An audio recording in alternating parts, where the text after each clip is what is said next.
Hello and welcome to another Style Enthusiast video, where we will be showing you how to go from this ugly and disorganized mess to this clean and refined trunk space using simple tools and easy to find materials. We will be using a tape measure, a pencil and paper, a 4x4 sheet of plywood, a couple yards of felt, a pair of scissors, a circular saw, and a staple gun, all to create a sturdy trunk floor that you can build at home. Okay guys, so there are a couple different methods of getting your measurements for your plywood. If you don't have a mat to use, you can always take measurements with a tape measure of the inside of your trunk. Just one thing to note if you're doing that method. Definitely make sure that your width measurements are smaller than the opening of your trunk, because if you make them a little bit bigger, then you won't be able to fit in your floor and you'll be stuck. So you can always cut down more though, so don't go too small. We got our wood. We're gonna do some arts and crafts today. Yeah, we've got the wood saw right there. Also need our staple gun and our fabric. So, the bottom section is 44. Make a mark right here at 44. Now our next dimension is going to be 14.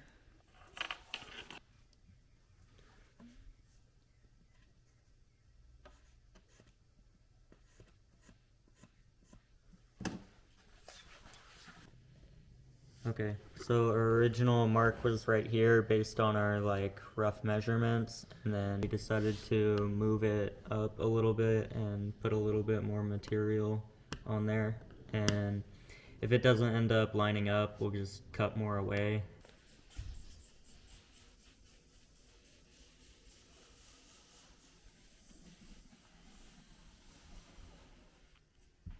Alright, make sure you always wear your safety glasses when you're cutting anything, especially with angle grinders and saws. So you never know when something could fly up and hit you in your eye, and then you're blind all of a sudden, and you know. No cap.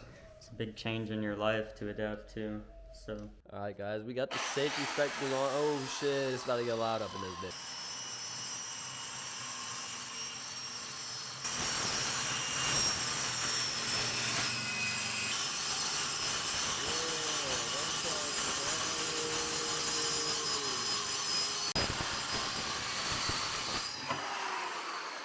We're going to make our second cut, and this thing's going to start taking shape.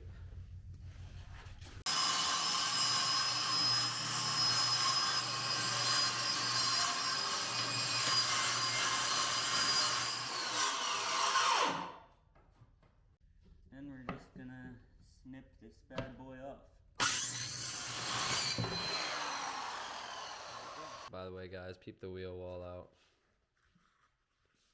It's growing. We did our basic cuts along the bottom and sides and top, and then we had this more complicated curve kind of.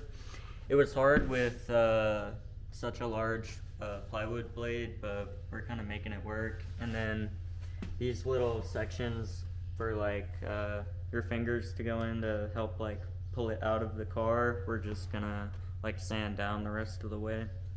And so we're gonna see how it fits right now, and if it fits pretty good, we'll sand that down and then carpet it.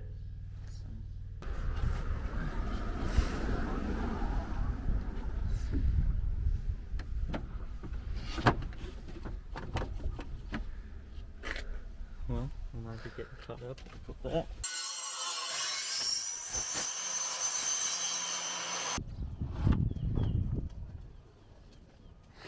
Yeah, I guess probably to this line, right here. Oh yeah, you want to just take that off? Yeah. That'd be better, easier, quicker.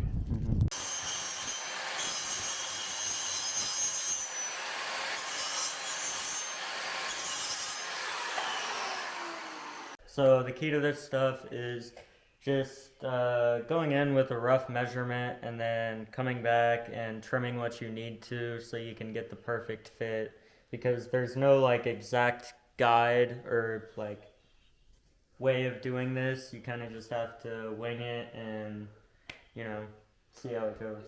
If it's all good, we'll go ahead and wipe it down and then get ready for the carpeting process.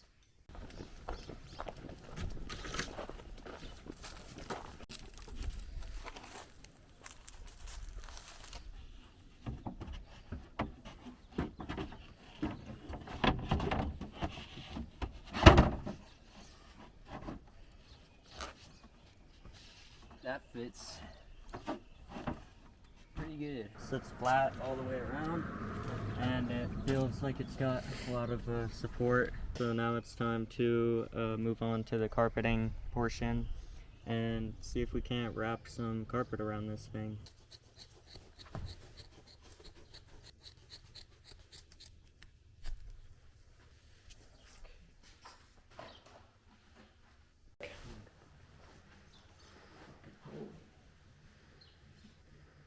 Alright, so this side is going to be the easiest to staple first. Just make sure, I guess we have decent tension right here, good overlap. Probably about a 1/2 inch from the border. Beautiful. That's nice. Keep tension on there.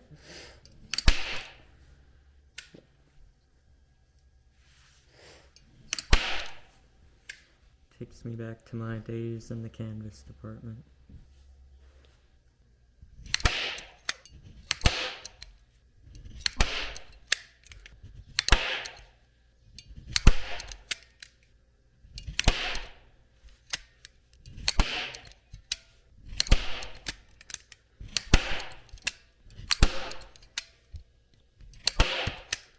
All right, we've been stapling for a little bit, guys.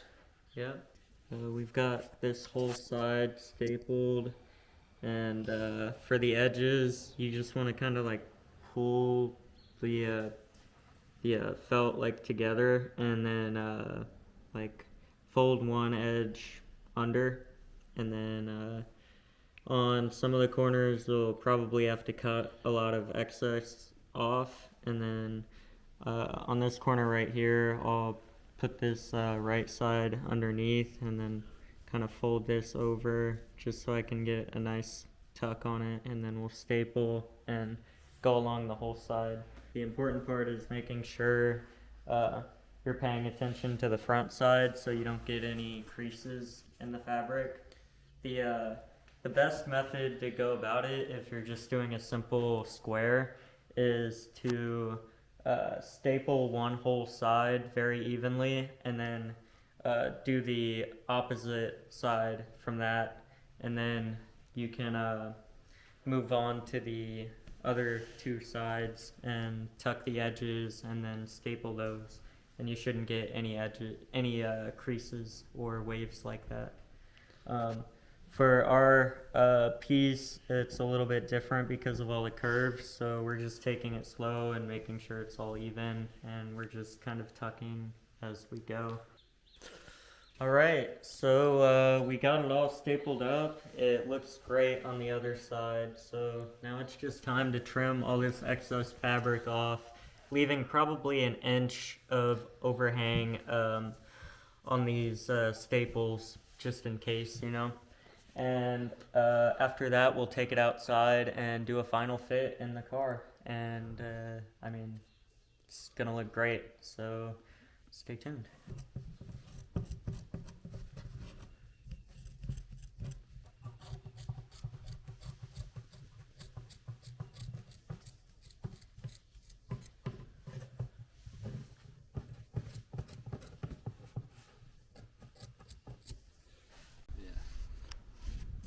Sweet, it's going in.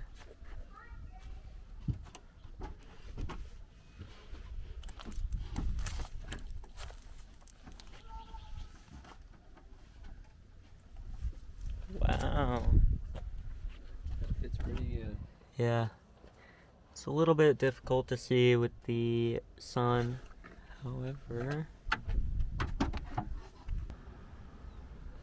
final view looks almost OEM, aside from the color, which is really a minor thing, which if you spend a little bit more time looking, you could probably find a better material to do this with, but locally the felt was the best option. Honestly, looks really good, guys. Thank you guys so much for watching this YouTube video of us building a trunk floor for my E36 that doesn't run. If you enjoyed watching this, please drop a like on this, and if you have any ideas of what you'd like to see in the future, please drop a comment. Yeah, definitely. And if you got inspired by this video and decide to build your own trunk floor, tag us on Instagram at Style Enthusiasts, and we will definitely give you a review. And if you need any advice, feel free to hit us up or comment below, and we'll definitely respond. So thanks for watching, and we'll see you next time.